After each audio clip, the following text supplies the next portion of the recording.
Hello students, a very good morning.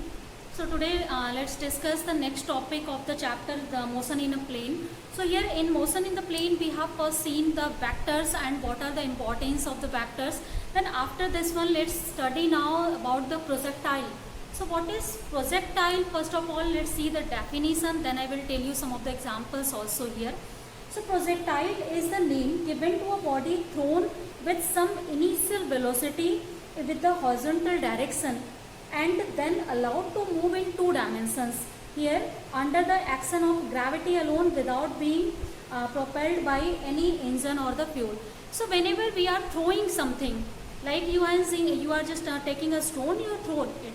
So that time you haven't used any engine or fuel, mean or simple if no of the things we have used, suppose some of the things that is dropped from the some height of tower or building, then that time you can see that body starts to come down under the influence of gravity. So gravity is working there, no other body is working to come just take it to the ground.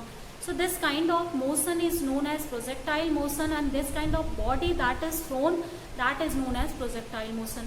So this is the example of projectile. So a number of other examples you can see now. So here if you will see, first of all, the path that is followed by the projectile, that is known as trajectory. So here examples of projectile, like a body dropped from the window of a moving train. So if you are dropping some of the body, then that is moving under the projectile motion. Second one, a bomb released from the aeroplane in flight. So suppose if any aeroplane that is in flight, that time a bomb is just released, that is also the example of projectile. A bullet fired from a rifle, that is also the example of projectile. Next one, a piece of stone thrown in any direction. Just now I have told you this example. So a javelin or hammer thrown by an athlete. So whenever some of the athlete that is throwing the hammer or the javelin, then that is also an example of this one. Next one, a jet of water is flowing from a hole near the bottom of the water tank. So these all are examples where you can see now. So in this example, one thing is common. So these motions we are observing in the plane. So that's why this is the example of motion in plane also, and under two effects or two combined motion, this kind of projectile motion is done. So first here it means that we have two types of velocities that are responsible for this motion of any projectile in a plane. So first kind of particle that is motion that is responsible, a uniform velocity in the horizontal direction, and which would not change provided there is no resistance. So here as there is no air resistance, that velocity will not change. So during the horizontal motion, means some of the things you have, suppose this is a building and you have dropped something, then whenever you will drop, under the gravity start to come down, but it is not starting to come down in this path. It is moving along the horizontal as well as vertical path. So in the horizontal direction, if you will see the velocity, this is the horizontal direction and this is now the vertical direction. So in horizontal direction, the velocity that we have in starting and the initial velocity with which the projectile is thrown, then that initial velocity will be constant. So here what we are doing, we are neglecting the air resistance, because due to air resistance this velocity should be decreased, but now as we are neglecting air resistance, then there is no decrement in velocity. So this will be as it is effective, that as it is constant. So the first component of velocity that is responsible for projectile motion, that is horizontal velocity. The second component of velocity, that is a uniformly changing velocity, that can be increasing or decreasing in the vertical direction due to gravity. So here you can see our body is going to be down under the influence of gravity. So as gravity is continuously changing, whenever the body is coming down or body is going up, so whenever it is coming down or going up, that time you know the gravity is changing. So due to change in gravity, increment or decrement, whatever it is, but it is changing. So we have a change in velocity in vertical direction. So this vertical direction velocity will change. So we are representing them by ux and uy. So uy will change with the motion, but this one will not change. So now you can see The projectile motion is due to the combined effect of these two types of motion, horizontal and vertical. So let's now discuss about the next topic here, and before discussing, let's see how many assumptions we are using whenever we are studying the projectile motion. So the first assumption we are using, that is there is no frictional resistance of air. So we are neglecting the frictional resistance of air, means friction of air, we are going to neglect this one. The second is the effect due to rotation of earth and curvature of earth is negligible. So due to rotation of earth or curvature of earth, there is some change in gravity, we are neglecting that one also. The third one, the acceleration due to gravity is constant here and in magnitude and the direction at all points of the motion in the projectile. So it means the acceleration due to gravity that we are also taking as constant. Why? Actually, whenever we are just understanding or just studying the projectile motion, then that time as the height of the tower or height of anyone, that is very less in comparison to the radius of the earth. So that's why we can neglect the variation of gravity there. So we are taking the influence of gravity as constant. So these assumptions are, I think that is now clear to you students. Then let's discuss our next topic in projectile, that is projectile given horizontal projection. So projectile given horizontal projection. So projectile given horizontal projection. So just now let's see first of all some of the projectile that starts to just give the horizontal projection, means now we have thrown something to towards the ground. So this is our ground, and now we have thrown some of the body here. So that body following some of the path, later we will see why this is following this kind of path. So here suppose on ground after some time t it has reached, this is our point y, this is our point x, O, and this is given a horizontal velocity u. So it means that we can write ux is equal to, we have is equal to u. So whenever we are giving it horizontal, like here any of the body we have projected in this way. So it means we have given it horizontal, not vertical.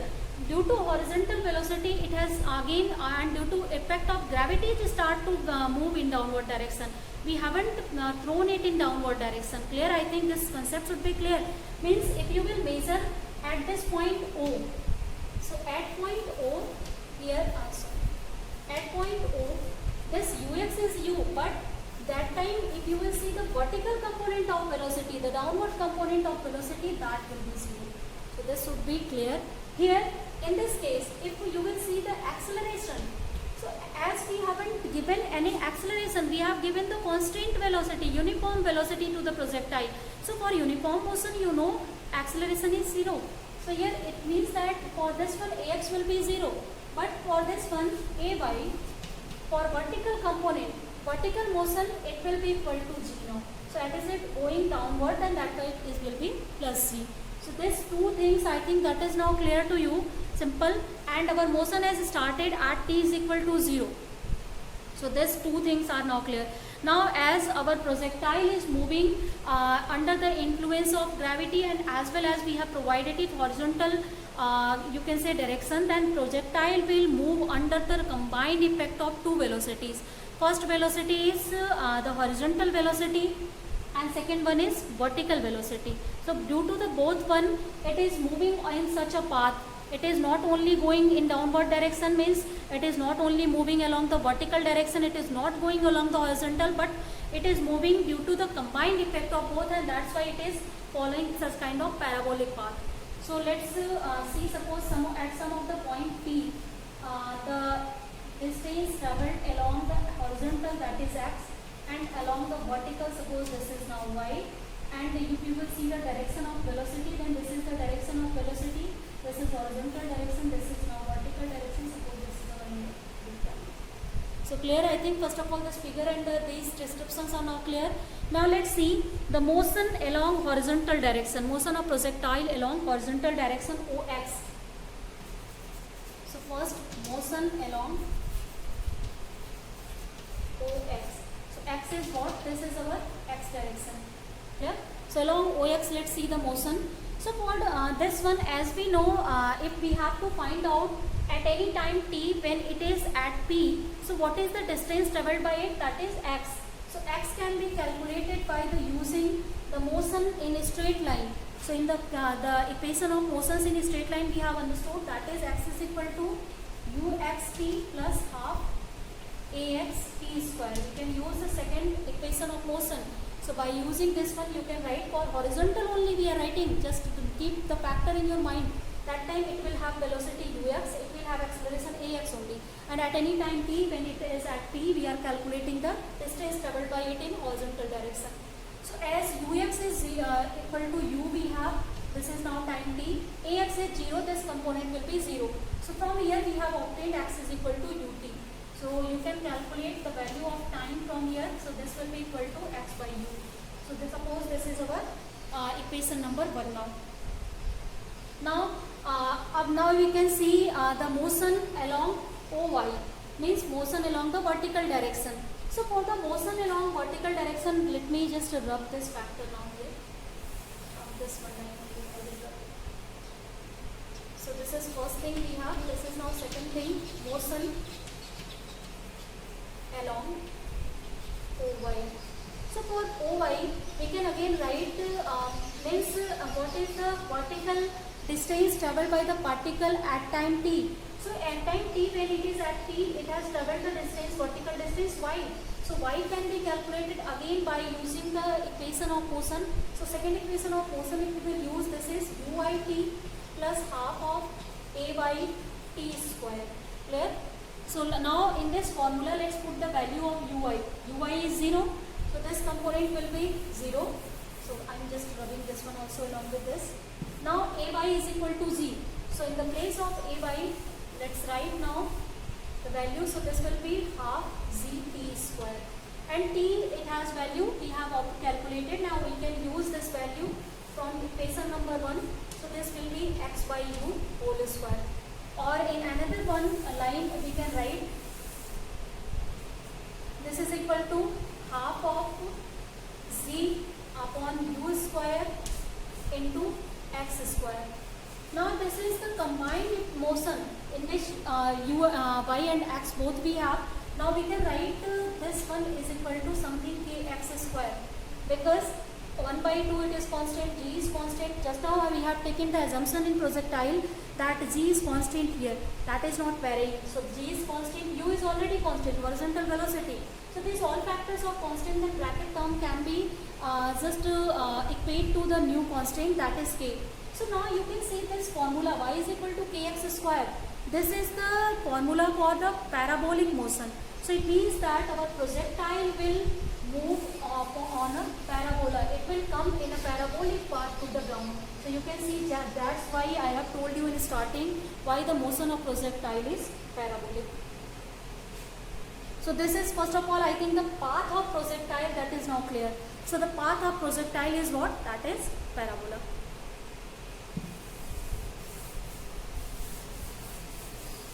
Now after the path of projectile, let's see the next concept here, that is time of flight. So first we have just discussed the path of projectile, that was parabola. So let's see now the second concept, that is time of flight. So time of flight is what? First it is the total time for which the projectile is in flight. Means while coming from here to here, what is the time taken by the projectile? That is called the time of flight. So to calculate the time of flight, suppose we can say the capital T is the time taken to just come from this point O to C here. So we have to calculate the value of capital T. So while going the capital T, it is making the vertical distance, that is equal to OY, because it is coming from here to here. So suppose this horizontal height is OH we have.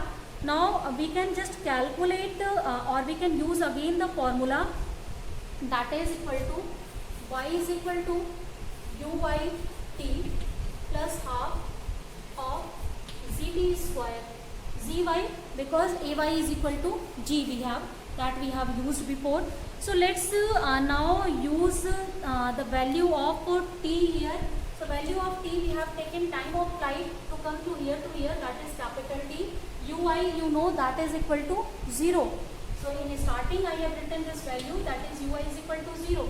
Here actually I should write first of all ay for the less confusion. So ay is equal to plus c. Now all the values let's put here. So if we will put all the values and we will obtain first here 0, and in this way we can obtain half of z t square. So from here what and y, in this place of y, what is the distance y that is travelled? This is equal to h. So t can be calculated, this will be equal to 2h upon z. So this is the time that is taken by the projectile to come from this point O to this point C. So this is called the time of flight. So I think this is now clear. Let's see the next concept. So the third concept in the projectile motion for the horizontal projection. Up to now we are exactly studying for the horizontal only.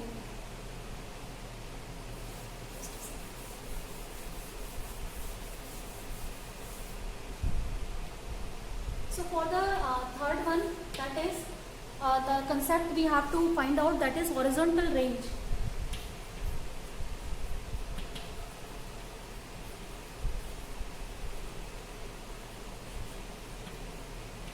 So let's see now what is the horizontal range.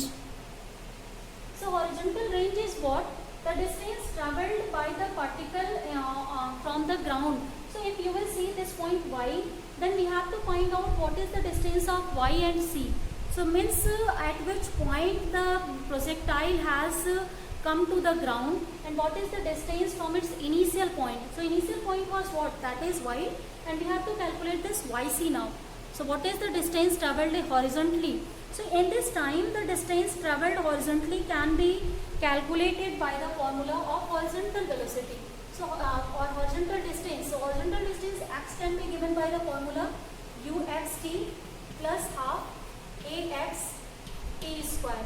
Again ut plus half at square. We have to use this one. Now let's use the formula now. So as you know, ux that was equal to horizontal velocity u, ax this was equal to 0, and t just now we have written in equal to t, because whenever it will come here, it will take time of flight. So time of flight was equal to 2h by z, root of 2h by g. So let's use these values now here. So if this one factor will be 0, only this factor we will obtain, and suppose x we are writing by the range, we are giving it the name r. So x is equal to r, this will be equal to now ux, that is u, and t, this is equal to 2h upon c.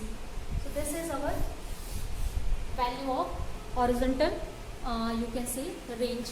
So this is the range, or you can say this is the distance of the point where the projectile will lie, projectile will drop from the tip of the ground. So this is the distance. Complete information about the body you can obtain easily from here. So two of the things we have now discussed. Let's see the next topic here, that is velocity of the object or projectile at any instant.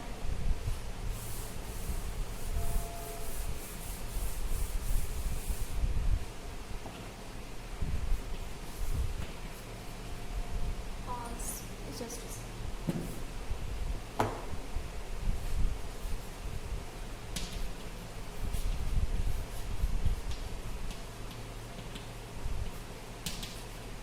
Velocity of projectile at any instant. So at any instant, you know, the projectile will have two velocities.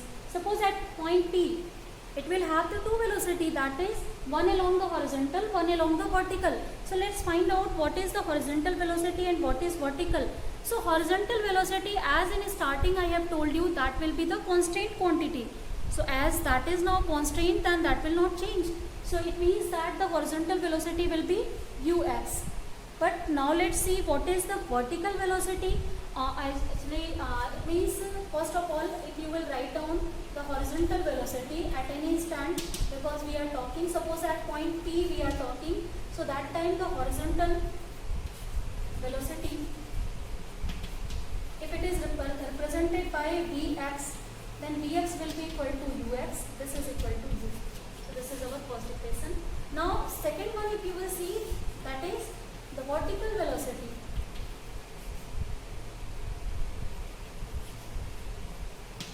So in the case of vertical velocity Vy, if suppose this is the vertical velocity, how can we find out? So vertical velocity can be found out by the first equation of motion.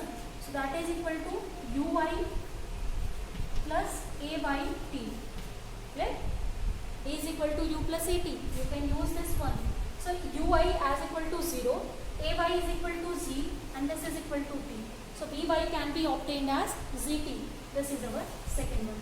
So our horizontal component is obtained as U at any point.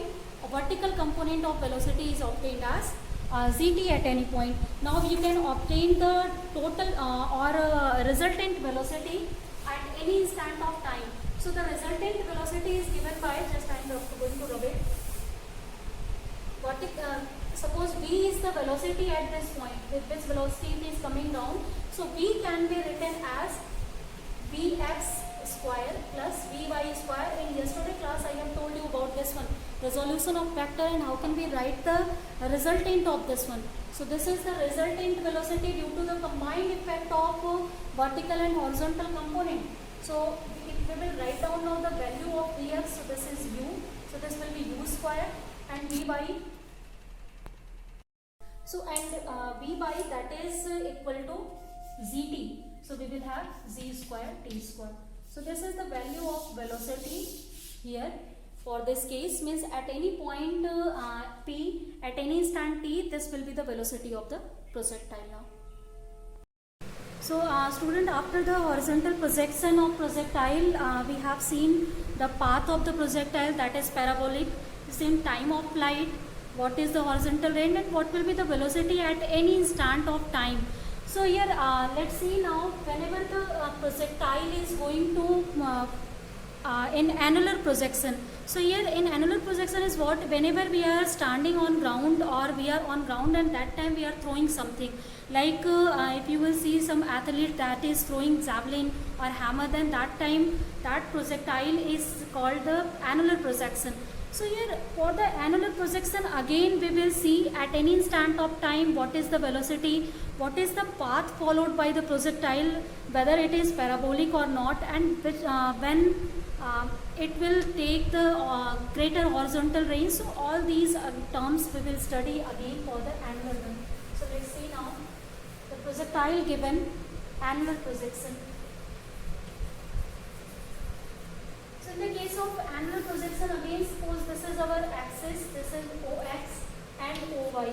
Now some of the particle is taken and that is given horizontal velocity, or you can see suppose we have thrown it at some angle theta with the horizontal with some initial velocity u. Now in this case we will have two component of velocity. One is horizontal component of velocity at initial point, that is u cos theta, and one will be u sin theta in the horizontal direction. So at any instant its direction is obtained as this way. So later we will see how can its path be parabolic again. And now this distance you will see O, and here suppose this is OC. Then OC will be horizontal range, and the time taken to cover this whole distance means whenever the projectile is going from O and it is going through the flight and then it is coming to C, then whole of the time is known as time of flight, and we can divide this time of flight into two parts. So for this part here you can see, while moving on the annular projection, a point will reach for which projectile will have its maximum height. So for the maximum height here, this distance height you can see, this is called maximum height. We can represent it by h maxima. So for the h maxima we can now divide our whole of the projectile motion into two parts. One is on left side and one is on right side. So this is just like you can say a projectile is going and it is reaching here. So if you will just reverse your graph, means you will just take OX as the y-axis and OY as x-axis. So this is just like the horizontal projection that we have discussed now. So let's start our discussion here. So first of all, we will start our discussion with the path of projectile. So on which path it will move. So for the path, suppose this is moving the horizontal distance x and at any time t. Suppose at any time t the particle is at t. So for t time here you can see this is the vertical distance that is travelled by the particle and this is the horizontal distance travelled by the particle. So suppose horizontal distance is x and vertical distance is y. Now again we can use the formula that for the horizontal direction. So for horizontal direction here x can be written as uxt plus half axt square. So second equation of motion that is ut plus half at square. So here now what is our ux? As projectile is given the velocity u at angle theta. So this is the horizontal velocity component, this will be u cos theta, and vertical velocity component will be u sin theta. So here we can write ux, this is equal to u cos theta, and uy, this is equal to u of sin theta. Again, if we will see now what is the horizontal acceleration. So as there is no horizontal acceleration, because in our projectile motion we are going to study only that motion in which its motion will be affected by only gravity. So gravity can be applicable only either in vertical direction or in vertical upward direction or vertically downward direction. So for vertical direction acceleration will be equal to gravity, but for horizontal direction there is no gravity or no acceleration for our particle, and motion is also uniform. So ax will be 0 while ay that will be equal to acceleration due to gravity in this case. So let's again write down the values of ux and ax in this equation. So as ax is 0, this term will be 0, and for ux it will be equal to u cos theta into t. So from here this is x is equal to u cos theta into t, and finally you can calculate t from here, the time taken to reach at this point t. So that will be equal to x upon u cos theta. So suppose this is our equation 1. Now we can see the distance travelled on the this vertical direction, that is y. So for the vertical direction or vertical motion, we can again write the equation of motion for this one, and that equation of motion will be y is equal to uyt plus half ayt square. Again second equation of motion ut plus half at square we can use to find out the distance travelled in y direction. So distance travelled in y direction will be now, as uy has value u sin theta, so this will be u sin theta into t. Then we can write down the value of now ay. So the value of ay is equal to minus of c. Minus c will why, because our projectile is going in upward direction. So for vertically upward direction we are taking gravity as negative. For downward direction we have taken gravity as the positive in previous case. So this will be now minus of half zt square. Now we can put the value of t from equation 1 in this equation, and that will provide us the path of here annular projection. So let's write down the values. Y will equal to now u sin theta into x upon u cos theta, then plus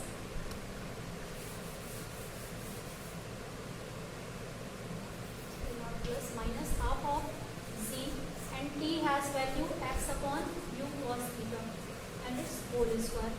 Now again we can solve this whole equation. So if we will solve, then u will be cancelled out and this will be x tan theta minus of half z upon u square cos square theta into x square. This is now our y. So in this equation now you can see again y is equal to something x tan theta minus k x square. So this is equation of parabola again. So it means that even in annular projection the path of the projectile will be parabolic path. So again, projectile will always move, whether the projection is annular or horizontal, that will always move on the parabola only.